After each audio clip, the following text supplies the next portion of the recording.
Hi everybody, Mandy here. I'm actually sitting in my car after I just got off of work because I didn't have time to do my video this morning.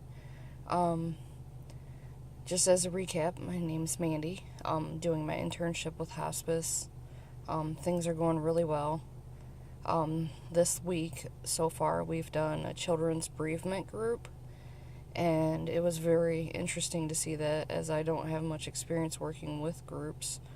Um, they actually are setting up like a booklet for them to take afterwards after the 7-week course of group sessions is over as kind of a keepsake for each child. And it was interesting to see that each child in the group um, actually had different circumstances.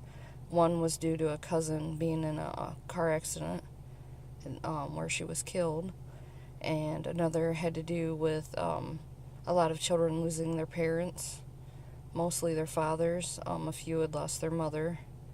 One had lost a grandmother who they were raised by. Um, Another interesting thing I've done this week is an adult bereavement group. It was actually really interesting to see that the majority of the people there are widows or widowers. There were a few caregivers there, and then there was also a family there who were attending the group. Between the two groups, I would say that it seemed like the children were more open about their experiences and discussing their grief than some of the adults in the adult group that I co-facilitated.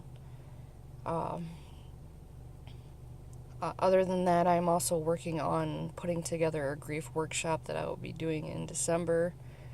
Likewise, I am also working on a new pamphlet booklet that they can put out for parents who have children that are going through the process of bereavement to help them specifically identify with stages in development and how they handle grief. Like children from 0 to 2 years of age don't really have a full understanding of what death even is versus a teenager who is more cognitively adjusted like an adult, where they would understand exactly what's going on when someone dies. It's really interesting to see how development really impacts how people understand death and dying and the whole process of bereavement.